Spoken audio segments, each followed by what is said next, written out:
Football game of this season, Troy, will feature two AFC West powerhouses with quarterback questions, at least as far as health is concerned. Bo Nix, Patrick Mahomes, Broncos, and Chiefs. It's a pretty good opener for Monday Night Football. Yeah, it's a great opener. I mean, you make a good point as far as these quarterbacks coming off of serious injuries. I think everyone's wondering whether or not Patrick Mahomes obviously is going to be back for that one. A down year last year for that franchise.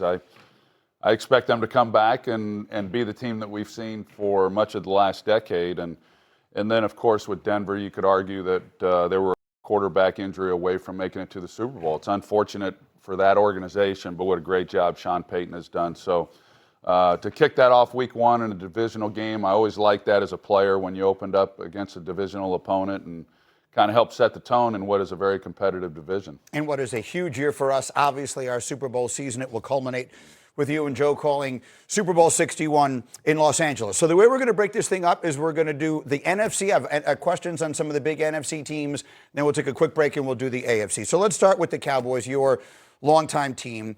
They made a lot of defensive acquisitions during this offseason, which obviously was necessary. I guess the big question is, do we think their defense will be better enough or enough better that they can finally get back to where they haven't been since you were there? Yeah, I think so. I mean, that is the big question. They can only get better. I do, and it's early, I understand that, but I do like the hire of Christian Parker. I think sometimes you bring in a young assistant who now is getting his opportunity after having coached under some really good people over the course of his career. He comes in with a good resume. All indications are that the players are excited about it. I think what they've done, starting with the draft to address some of those needs on the defense, has been positive. What I think Greeny gets lost a little bit, the offense was so prolific last year, and then you've got a healthy Dak Prescott. And unfortunately for them, we saw it with Joe Burrow and the Bengals a couple of years ago. When you have that kind of play at the quarterback position, typically that means good things when the season comes to an end. And yet for Dallas, they failed to even make the postseason. Can that offense continue to play at the level that they did last year? And that's a big if. It was one of Dak Prescott's best years. It was George Pickens' career year. It was Javonte Williams' career year. I mean, there was a lot that happened on the offensive side of the ball. The numbers may not look as good. In fact, I think if you're a Cowboys fan, you hope the offensive numbers don't look as good, because that would then mean that the defense is better and playing a much bigger role in the success of that team. Yeah, and you mentioned Pickens. The way that seems to be working out, and we haven't really heard from him yet. Right. But the way it appears, he signed the franchise tag. It looks like he's going to play and give it a prove-it year.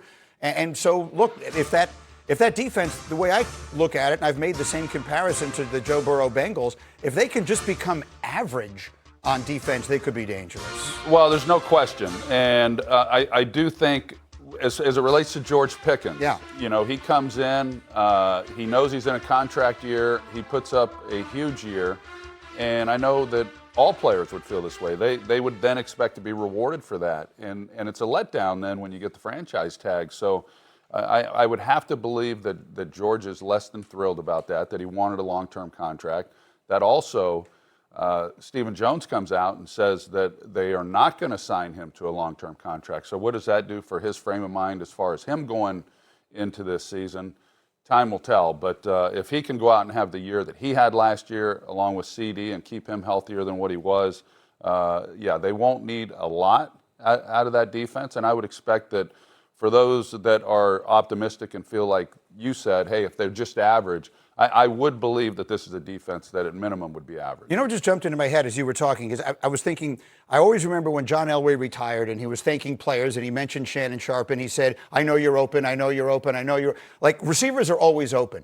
When you're the quarterback, and in this case, he's got like two studs. Let's say right. Pickens is there and playing well. And you got CD. And both of them, I have to imagine, you're sitting on the sideline and they're both, one's in one ear and one's in the other saying, I'm wide open, I'm wide open. What's that like as a quarterback? Well, I only had one. That was Michael Irvin. Right. Michael was the only one who was lobbying for the ball. Yeah. But I think that Dak handles it really well. If you're, and him being a veteran guy, and I think also his leadership skills comes out in those situations because, all receivers, they do want the ball. The running backs want the ball. And as a quarterback, especially when you're as prolific as what they were last year, there's a lot of conversation. But I think Dak manages that exceptionally well. And also a credit to CeeDee Lamb and George Pickens. I felt that last year they were on the same page from day one. And there was always a question, I think, when they came in and when they picked up Pickens as to what was that dynamic going to be between those two.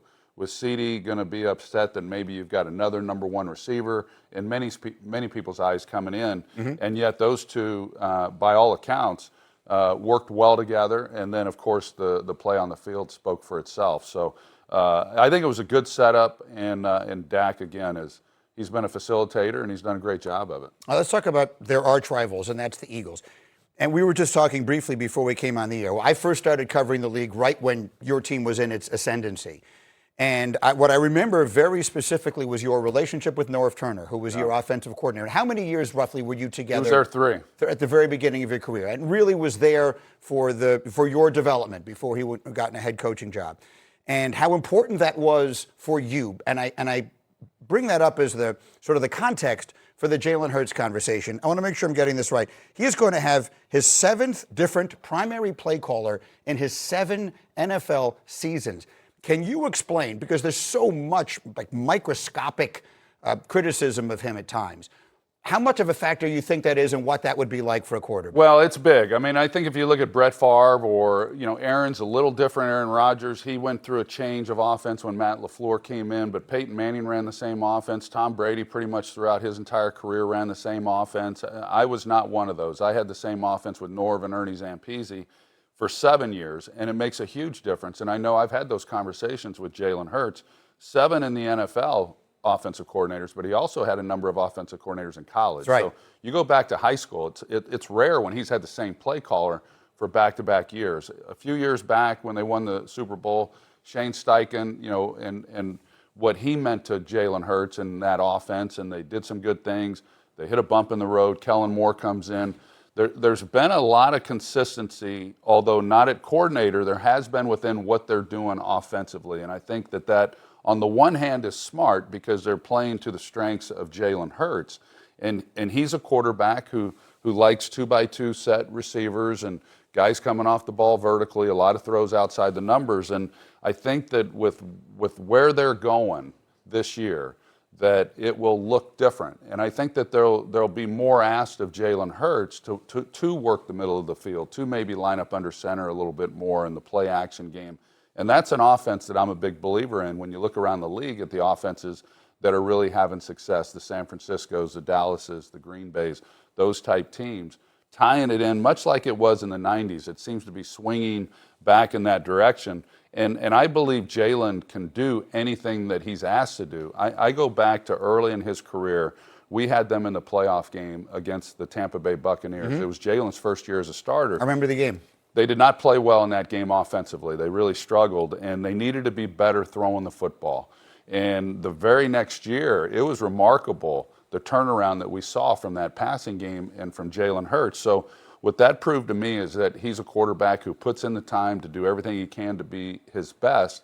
And so whatever he's been challenged with this offseason, I fully expect him to come out and play the kind of football that we're accustomed to seeing him play. We'll see if the A.J. Brown, the long expected A.J. Brown trade winds up taking place. I mean, that obviously will change the dynamic to some I thought degree. that would have happened. I honestly did. I thought it would have happened around the draft. I think there's a June 2nd, the designated. There's some significance to the beginning of June financially. Yeah, it just feels, I don't know what you've been saying on the show every morning, but it feels like there's going to be something there that changes, and they went out and kind of addressed that in the draft as well. So, but I've got way too much respect for the Philadelphia Eagles and that organization and Howie Roseman and the job that they do, Nick Sirianni. I just think it's a good group. I think they're resilient. I think they adjust very well. They'll be in the thick of things just like they have been for many years. They had a great draft, I thought, actually. Let's do one more NFC team. We'll stay in the division, and we'll talk about the Giants. I happened to run into John Harbaugh over the weekend, and he seems very, very excited and optimistic. Sometimes after a really long time for a guy like him, getting a new chance, new opportunity, sort of new life, young team. I thought they had a very good draft. But at the end of the day, it's going to be about that quarterback. Yeah. What did you see from him in his first year? Well, what do you think? I like him a lot. I go back. I have a little bit of a history with Jackson. I tried recruiting him to UCLA. Okay. And in fact, I've lost a few quarterbacks that I've tried to recruit to UCLA that have gone elsewhere. He signed with USC and then, of course, Ole Miss. But so I've been following him. Comes from a wonderful family, competitor. I think he's the right kind of guy. He's wired the right way to be playing in New York. If I'm him, I would have to be awfully excited to have a guy like John Harbaugh, who has done such a great job as a head coach in this league. Yeah, there's no question that the Giants will be better. And how long will that take? I don't know. But just like for players to go to a new team and kind of get to hit the reset button, the same holds true for coaches. And I could see where John would be excited about the opportunity to be coaching one of the real flagship stations of the NFL. Yeah, here's the only thing that would concern me about Jackson Dart, and that is, I remember I covered Jim McMahon when he was in Chicago, and when he was healthy, he was spectacular. People don't realize just how good McMahon was. Right. The problem is he was always hurt, because they used to say he has a linebacker's mentality, and they said it at the time like that was a good thing. And it turns out maybe it wasn't such a good thing. So if he were to come to you now and say, hey, Troy, all these hits I'm taking, everyone's telling me I need to be more careful, like what would you say to him? Well, we had that talk. We were covering them in a game against the New England Patriots in December after he had come off a couple of his injuries, the head injuries. It was well documented and shown, and we had that discussion about him protecting himself, and within the first 5 plays, he just got absolutely blown up on the sidelines. He didn't get out of bounds. So that is, and I was told some of those things. When you're young, when you get into the league, you do have this mindset, and that's like Jim McMahon. I think that's part of what makes him him. I think it's the same for Baker Mayfield. Some of that bravado and toughness is how a lot of these quarterbacks are wired and how they gain their edge. And I think that's Jackson.